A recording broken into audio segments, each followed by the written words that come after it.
Hey everyone, welcome to episode 1 of Highways and Hilltops. We're glad that you joined us today.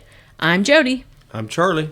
We're going to jump right in and rewind back to the summer of 2024 when we planned and went on a 5,000-mile road trip. I know you're probably thinking we are crazy, and we kind of thought that too going in, but honestly, this was such a fun trip. What did you think about it?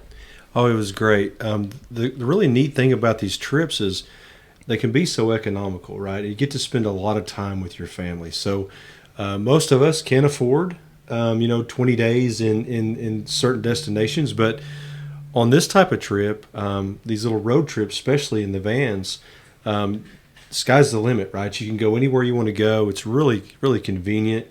And, we kicked this one off in Kansas and ended up 5,000 miles. So we got to see so many things, and again, very, very economical. Yeah, I thought it was great. I think one of the biggest questions I get from my friends when we're doing this is, did you plan this yourself? And the answer is yes. It does take a little bit of time, but I will tell you, the more I've done it, the faster I'm getting at it. And I think part of our vision for this podcast is just to help encourage people to be able to do that planning process and not get overwhelmed by it, because you can get easily overwhelmed by planning all of this. Right now, we're traveling in a Class B motorhome, but if you're like us, you might call it a camper van. The great thing about the Class B is just the convenience. Whether you're pulling in to set it up, it's super fast and easy. One of the things I love is we get somewhere, and if we want to go to dinner or we want to go through the park or whatever, it parks in a normal parking space. It drives just like a car or a truck, just super convenient and just pretty economical. And so as we travel in this Class B, we don't spend a lot of money. Typically, it's just like driving a normal car. And so as we head down in the parks and things like that, and we go see the animals or the pull-off spots, you're just pulling off like you're in a regular vehicle. So currently we're in a Ram ProMaster. It's a Thor conversion, Class B, and so it's a gas model. And like I said, when you pull into a spot, it sets up really fast, and it's pretty convenient for the whole family.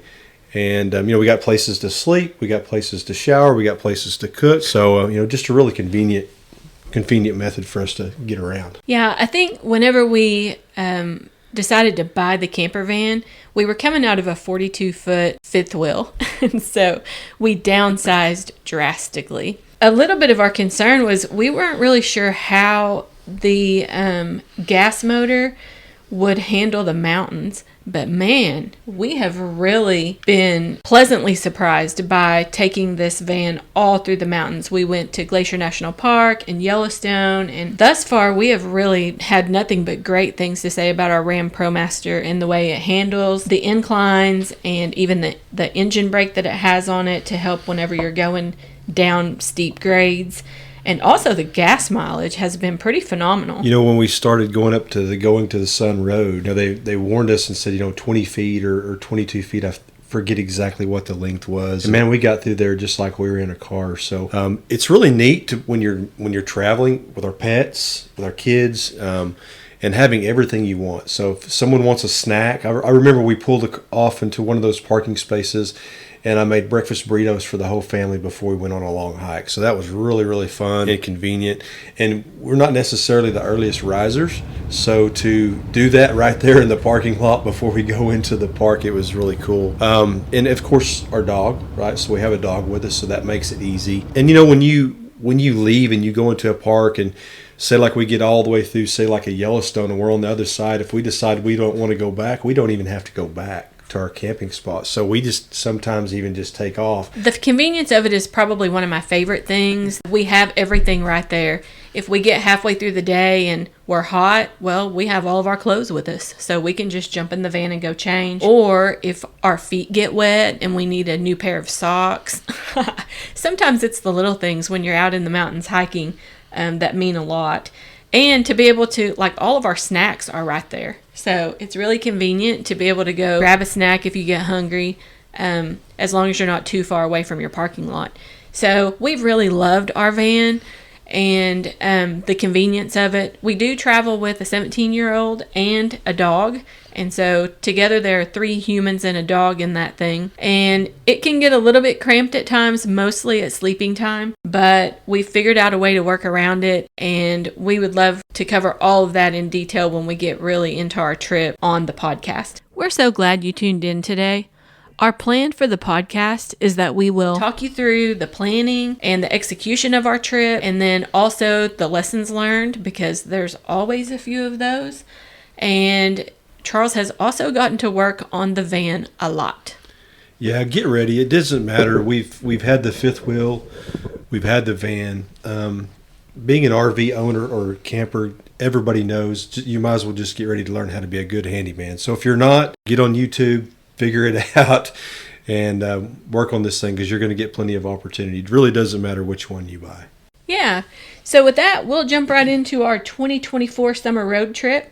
Basically, in this trip, we hit 5 national parks. We have fallen in love with the national parks in the United States. It's one of the greatest joys to be able to go and see wildlife and just, stand in the beauty of God's creation. It's just crazy, the things that we have right here at home. So the plan for this podcast is to take you along on our trips, and also to help give you some planning material and tips to be able to plan your own trip, because we want you out there with us on the road. It is so much fun, and I just hate for anyone to be stuck in a rut of doing the same thing over and over and over and over, because you're overwhelmed about how to plan something new. We want to step in and help you be able to navigate that a little bit. So on the first leg of our 2024 summer road trip, we left home, which, by the way, is in Oklahoma, and we traveled up to Goodland, Kansas. The way I do this, for those of you who are wondering, is I know that my husband can drive about 8 hours.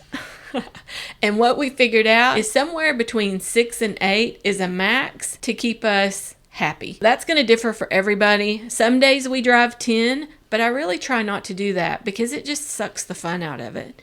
So generally about a 7 or 8 is good for you, right? Yeah, and we also try to make some stops on that 8, right? So we have little things to do to get out and stretch our legs, and we don't miss anything interesting on the way. So we are that family that will stop for the world's largest pile of mud, I think, like on Vacation Story, but we definitely get out and stretch our legs. For sure. And I'm telling you, if you will just kind of plan your drive time to allow for that, it will make your trip so much better. Also, we have a small dog, so he's got to get out and potty from time to time. And that kind of forces us to put those stops in there as well. So we left home and we went to the KOA in Goodland, Kansas. That was our goal. We were going to stop there because it was somewhere in between Colorado and Oklahoma. And we knew we wanted to get up on day 2, and we didn't want to drive very far before we would have something else to look at. So Goodland, Kansas seemed to be a good stop. And this would be a great time for me to tell you about the KOA app.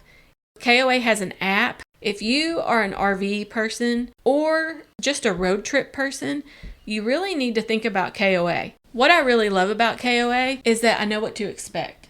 If we're a late arrival, I know what the night check-in procedure is. And it pretty much is standard among most KOAs. Another thing great about the KOA is if you find yourself late, like sometimes we get distracted and we find ourselves late, they'll allow you to just pull in and find a space, and then you can pay the next morning. That's a really great thing about them as well. Yeah, we really love KOA. And for those of you who don't have an RV, they have cabins. Most of the KOAs I think that we've stayed at have some form of cabin. So I think that can sometimes be overlooked by road trip travelers who are hitting hotel to hotel. And the KOA cabins can really be a time saver and a cost savings for you if you think about that versus what it would cost to stay in a hotel. So it might be worth checking out. You know, another thing about the KOA I really like, and I'm kind of telling our story here a little bit, but someday when we retire, hopefully soon, there's a deal in there where you can apply for positions and you can work a few days a week and get your camping spaces paid for. And so it allows you to be that north in the summer, south in the winter kind of deal. And so there's some other cool things to it that's check that out as well. So in Wichita, Kansas, right off the bat, something that came to mind to me is I'm the cook, so as soon as we got there, I quickly plugged the van in, quickly hooked the water up. Everybody got to relaxing, and it was my turn to cook. And right off the bat, I noticed that I had my Coleman stove, and there was no place to put it because you cannot put a Coleman stove on any table, in any camping area. They want to take good care of their stuff. So we found out really quickly that we needed a bench and some other things. And so as you travel, it's good to take these little trips and work out these little kinks because they definitely will come up. Yeah, for sure. That particular KOA had plastic picnic tables at their campsites, and those Coleman stoves get hot on the bottom.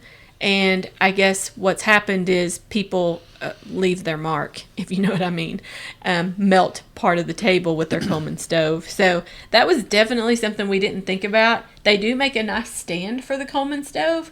And had we known that that would be an issue, we probably would have spent the money to buy that. We just didn't know.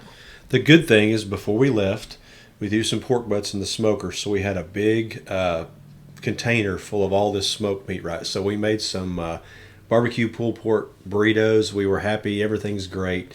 And we quickly moved on to our next destination. Yeah, that brings us to another topic, food. We decided that we weren't going to eat out everywhere on this road trip. And the funny story is our food did last us all the way to Montana. But after that, it was pretty much gone. I think they were pretty tired of my smoked food by the time we got to Montana, to be honest. So. We did cook 2 pounds of blue and gold bacon and put it all in Ziploc baggies, and that was a really great treat to have as we were going down the road. Well, the truth is when you leave and you go anywhere north and you start going to Yellowstone and you go to these types of places, get ready. There's not a lot to eat. If you're used to, like we are, there's plenty of places to eat. You just have to prep very, very well. So, yeah, that is for sure. And depending on what type of food you like, we are super Tex-Mex people, and the farther north you get, the less spicy things get. Yeah. So we've had a hard time finding food that we love when we get very far north of Kansas, I would say. But our next stop after Goodland, Kansas, we got up and drove to Cheyenne, Wyoming. We did a day stop there, and if you didn't know, you can actually go to the fairgrounds for the big Cheyenne Frontier Days rodeo, even when the rodeo is not going on. We drove through the fairgrounds. We stopped at the Chris Ledoux statue and took a few pictures and just kind of checked out the grounds, and it was really cool. Another thing we found was on the back side of where the rodeo arena is at, there's a little museum back there, and it was really cool. Yeah, we love museums, so that was great. There's nothing like Cheyenne anyway, right? So it's just a fantastic place. So. Cheyenne also has these huge painted boot statues everywhere, and there's one right in front of the old Frontier Days Museum. It's a great little photo op, and they're really beautiful. Honestly, it doesn't take you very long to go through it. It was quite small, but it does have tons of rodeo history in it, so if you're a rodeo buff, it is a must-see. Has all of the Lane Frost exhibit and Tuff Hedeman and all of the greats, and also a really great display of wagons. Absolutely. Great place to stop. And once you start getting into like Cheyenne and those areas, once you get to that point, the trip begins to change. It really turns off pretty right about Cheyenne. Yeah, and then from Cheyenne, we went to Douglas, Wyoming. It was the next stop on our way to Glacier National Park. There's a really great KOA there. It's more of a KOA resort. It had that little putt-putt golf course with the Western theme, remember? Yeah, some of those are really, really, really entertaining in them, by themselves, right? You don't have to look for things. The key there, I think the word is the resort. The KOA resorts are really nice. Yeah. We ate a little dinner in Douglas. I believe we ate down by the train tracks in like an old train car. You remember that? Mm-hmm. And we ate a burger. It was really good. And kind of just ran around downtown. I think by then it was time for a Dollar General stop or Walmart or something. So we went and found that. If you're one of these people that are going to enjoy these kinds of trips, you have to be the type of person that just loves to explore. So if you're a little bit of an adventurer, right, you just want to see things and spend time with your family, that's what this is all about. The next day, we got up and drove quite a few hours to Billings, Montana, and stayed at the Billings KOA. Funny story, You never really think about hot weather following you, but this day in Billings, Montana, it was 110 degrees. Oh, it was bad, and I don't care what RV you have or what what you're trying to travel in. When it's 110 and you're sitting out in the direct sunlight, it's going to be hot. So we learned that the hard way. We end up kind of getting wet. We end up playing some putt-putt golf and getting some ice cream, and we made it just fine. But the thing that I remember about this is we brought some heavy blankets with us. And basically what we did is we just kind of blanketed off the front from where we were sitting, and then we were fine. But you just kind of learn these little tricks that you park in the shade if it's that hot. You watch your weather app. You may just decide to go pull out your KOA app and go on down the road, right, if it's too hot. But once you learn those tricks, it's not bad. It's just another one of those things you kind of learn along the way. So the blankets to kind of isolate things, watch the weather app good, keep your KOA app handy so you can move on down the road and you'll be fine. The funny part about this is all of the people at the Billings KOA, they were really having trouble with the heat too. We were parked right next to the Yellowstone River, I believe. So. It was so hot. So we went down to the river. It is right behind the KOA. If you look it up on the map, you can see how the Yellowstone River runs right behind the KOA. We decided to walk out there and did not think about the water was down quite a bit actually from, I guess they've been in a little bit of a drought up there. But it was so muddy. But the animals like the antelope and stuff like that, seeing them out there and looking out across those prairies, I mean, it's just so beautiful, right? So it's so much worth the trouble to have to navigate around a few little problems. Yeah, it was great. The Billings KOA is awesome. They have a laundry cabin. It's clean. It has a nice little porch swing out there. So that was a really great reprieve from the heat. We needed to go out and do our laundry by the time we got here. So we spent some time in the laundry cabin. It looks like a little log cabin and it's right by the bathroom. So that actually worked out really well for us. If you don't like doing laundry, there's good news. In the Class B van travel, you don't carry a lot of stuff. So you really had to do it like 1 or 2 loads of laundry and you're really running around, walking around, seeing things anyway. So travel light and there's not a lot of laundry to do that way.